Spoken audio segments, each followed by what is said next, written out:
प्यारे बच्चों सलाम अलैकुम। आज का हमारा टॉपिक है transfer of heat. There are three ways in which heat can be transferred from one body to another. These three ways are three ways by which heat gets transferred from one body to another. Number one is conduction. Number two is convection. And number three is radiation. These are the three ways by which heat gets transferred from one body to another. प्यारे बच्चों, अगर अस वुचो heat कित कन transfer गसान अकि body पे बेकिस body तय अत खतर छ अस त्रे तरीक कम छ। नंबर 1 गो कंडक्शन, नंबर 2 गो कन्वेक्शन, नंबर 3 गो रेडिएशन। वुचो गोडन्युक पार्ट युस जन छ अस निश यानी कि कंडक्शन। ये कंडक्शन क्या गो, यह कुछ तरीक यम जरिए हीट गसान ट्रांसफर अकि बॉडी पे बेकिस। The process by which heat is transferred from the hotter to the colder end of an object is known as conductor. अगर अस वुचो येले heat Gus transfer, heat gets transferred from hotter to colder end of an object. अमुक मतलब गो ये हसा वुचान कंडक्शनस मज heat गस transfer अकि हाटर चीज अंद पे यत जन ज्यादा हॉट आसि कोल्डर एंडस तान कुन चीज गस तथ वन यह हसा गई conduction. This phenomenon generally is used to transfer of heat energy through solids. युस जन यह जनरली गसान कमन मज through solids, generally involves solids. अत मज सॉलिड चीजन मज हीट ट्रांसफर गसान अकि एंड पे हाटर एंड पे कोल्डर एंडस तक अत वन कंडक्शन। तो वो मतलब यह कंडक्शन युस यह कंडक्शन गसान अत खतर क्या कंडीशनस छ। Condition for the conduction of heat, conditions for conduction of heat. Heat conduct करने खतर क्या क्या कंडीशन कुस शरत आसान। Number 1 part the two objects should be in direct contact. अगर हम जो ऑब्जेक्ट्स आसन, two objects should be in direct contact. यम गसन आसन डायरेक्ट कंटैक्ट्स मज जो ऑब्जेक्ट्स नमन मज ट्रांसफर गस। नंबर 2 कंडीशन युस जन सो यह temperature of the two objects should be different. Temperature of two objects should be different. Number of condition प्यारे बच्चों अत मज जो ऑब्जेक्ट्स नमो मज हीट ट्रांसफर करो यम जो ऑब्जेक्ट्स गसन आसन डायरेक्ट कंटैक्ट्स मज। नंबर 2 कंडीशन अत खतर यह कंडक्शन ऑफ हीट खतर यह टेम्परेचर गस दोनों ऑब्जेक्टन हुंद आसन डिफरेंट, यानी कि अकिस गस आसन हॉट टेम्परेचर बेकिस गस आसन कोल्ड। तेले हे कंडक्ट हीट गसित from hotter to cold region. Number ब्याख अख चीज अत मज कंडक्शनस मज परान good and poor conductors of heat. Good and poor conductors of, या one poor conductor one insulators of heat. अगर अस वो गुड कंडक्टर क्या गई या पुअर कंडक्टर नमन इंसुलेटर वन यम क्या गई। The materials which allow heat to pass through them easily are called good conductors. Good conductors गई तम good conductors of heat. यम गई तम good conductors तम चीज materials तम material नम जन पास दिवान गसन heat, नम जन पास दिवान पानस मज गसन heat easily are called good conductors. تِمن چھِ أسۍ وَنان good conductors. یہِ گژھِ تھاوُن یاد. اچھا مِثال چھِ یِمن منٛز metals چھِ أسۍ فار ایٚگزامپٕل good conductor گوٚو metals. میٹلو منٛز چھِ أسۍ کران کٲم یِمن منٛز چھِ لایک ایلموٗنیم. اگر أسۍ مِس چھِ وٕچھان أسۍ ایلموٗنیمُک بانہٕ یُس زن چھُ یہِ چھُ جلدی دِوان پانس منٛز ہیٖٹ پاس گژھنہٕ. آیرن چھُ شِستر چھُ اتھ منٛز تہِ چھُ گژھان دٔستی. اینڈ کاپر ترام چھُ ترامہٕ منٛز توے چھِ أسۍ میٚژِ بانہٕ یا ترامہٕ بانہٕ استعمال کران رننہٕ خٲطرٕ تِکیازِ ہیٖٹ چھُ گژھان دٔستی ٹرانسفر. یِم چھِ گُڈ کنڈکٹٲرٕس آف ہیٖٹ. تَتٮ۪تھ پوٚر اَسہِ کہِ یُس زن یہِ چھِ أسۍ کران گۄڈٕنیُک یُس زن وے چھِ أسۍ کِتھ کٔنۍ چھِ heat gets transfer from one body to another. اَتھ منٛز أسۍ پران گۄڈٕنیُک کنڈکشن. اَتھ منٛز چھِ گُڈ کنڈکٹٲرٕس بیٚیہِ چھِ أسۍ پرُن انسولیٹٲرٕس یا poor conductors. Poor conductors are insulators. یَتھ اوت اَسہِ سمجھ کہِ گُڈ کنڈکٹٲرٕس کیٛاہ گٔے. یِم گٔے تِم چیٖز تِم میٹیٖریل یِم زن پاس دِنہٕ گژھنہٕ ہیٖٹ ایٖزلی پانہٕ مٔنٛزۍ تِمن چھِ وَنان گُڈ کنڈکٹٲرٕس. مِثال کے طور پر چھِ metals aluminium iron copper. Insulators the materials that do not allow heat to pass through them easily are poor conductors of heat. تِم that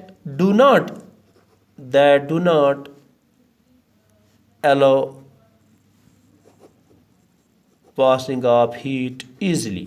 یِم زن آسٲنی سان دِنہٕ پانس منٛز یہِ ہیٖٹ پاس گژھنہٕ کینٛہہ تِمن چھِ وَنان انسولیٹٲرٕس. کیٛاہ سا چھِ وَنان انسولیٹٲرٕس. Such poor conductors are called as insulator. مِثال فار ایٚگزامپٕل پلاسٹِک چھُ. پلاسٹِک یا اَسہِ نِش چھُ آسان وُڈ. یِم چھِ آسان دیٖز آر ایٚگزامپٕلز آف انسولیٹٲرٕس یا پُور کنڈکٹٲرٕس أسۍ وَنان چھِ.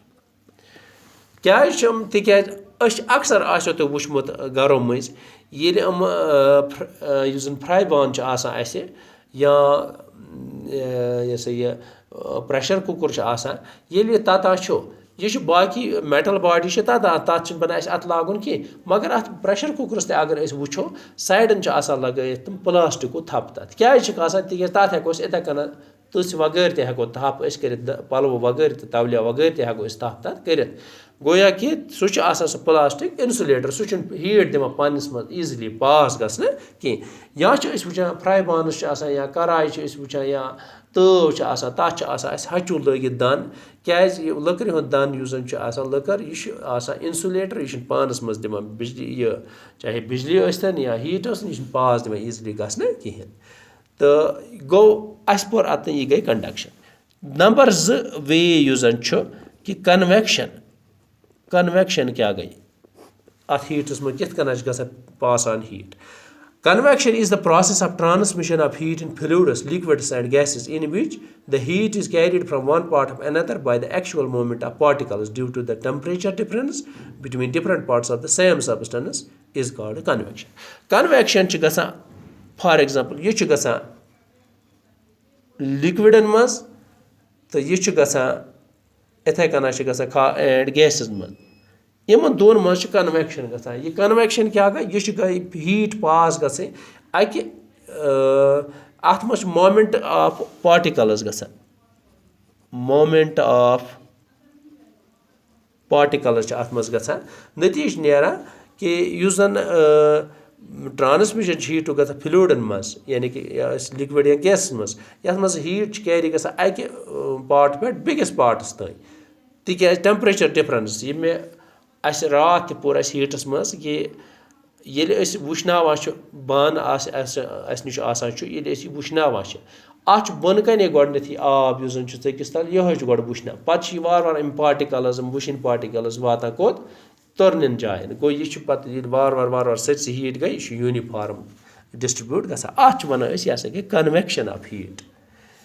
یِتھَے کٔنۍ چھِ اَتھ منٛز أسۍ اگر وٕچھو water and air are poor conductors of heat. اگر أسۍ وٕچھو واٹر تہٕ ایر یُس زن چھُ water and air are poor conductors of heat. یِم چھِ آسان پُور کنڈکٹٲرٕس آف ہیٖٹ. کیٛازِ چھِ آسان پُور کنڈکٹر تِکیٛازِ اگر أسۍ وٕچھو آب وٕشنَس چھُ واریاہ زیادٕ ٹایم لگان. اگر أسۍ ایر وٕچھو یہِ چھُنہٕ دِوان پانس منٛز بِجلی تہٕ ہیٖٹ پاس گژھنہٕ کِہینۍ. تہٕ نٔتیٖجہٕ چھُ نیران यानी कि इम पास मगर यह यानी कि पुअर कंडक्टर्स इम करंट या तुथ कह कस्म दिवान कहें तो but due to convection heat transfer takes place in these substances मगर इमन मज कित कन अगर पुअर कंडक्टर्स मगर इमन मज convection process थ्रू गसान इमन मज ट्रांसफर ऑफ हीट यह कन्वेक्शन प्रोसेस यह वोनमो तक कन्वेक्शन क्या गई ये मज molecules themselves move from one place to another carry heat with them यानी कि कन्वेक्शनस मज मॉलिक्यूल्स या पार्टिकल्स अक जाय पे बेकिस जाय वातान वुशनी जाय पे तुरन जायन तय मगर themselves पाने पकान तो तम पकना पान सत हीट अत वन यह हसा गई कन्वेक्शन प्रोसेस तो अम पे यह गो जो वेज यह हीट ट्रांसफर गसन चूँकि टॉपिक सोन ही ट्रांसफर ऑफ हीट तो जो प्रोसेस पे अत मज कंडक्शन तो कन्वेक्शन वो त्रेयम प्रोसेस अत वन रेडिएशन यह रेडिएशन क्या अम थ्रो तना heat transfer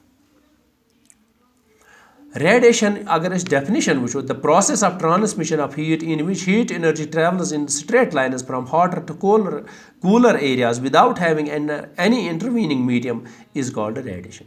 Radiation guys sub transmission heat hund transmission of heat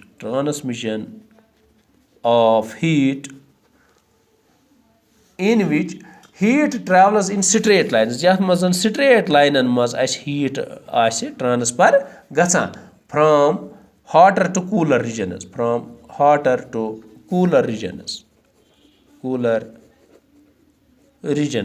Ach is wana yasa gay radiation process. It means process of transfer of heat in which no medium is required is known as radiation. Emek matlab go so process yath mazan ka medium no medium is required. No medium whatsoever is required for transmission of heat.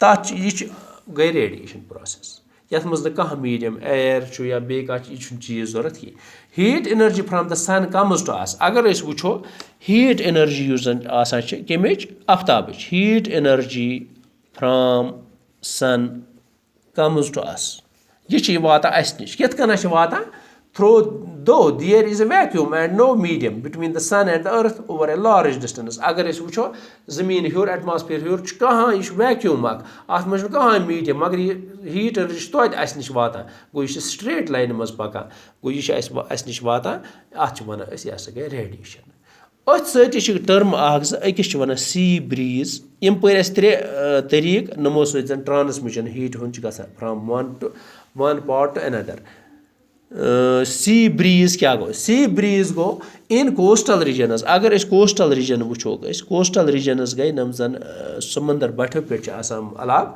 The currents of air flow from the cooler land towards the warmer sea अत उल्ट गसान कि मतलब जन sea breeze मतलब गो कि cooler land cool अत पे air air currents flow गसान वार्मर सीज कुन समंदर वुशुन this happens in the coastal regions during the day यह दोहले गसान it happens during the day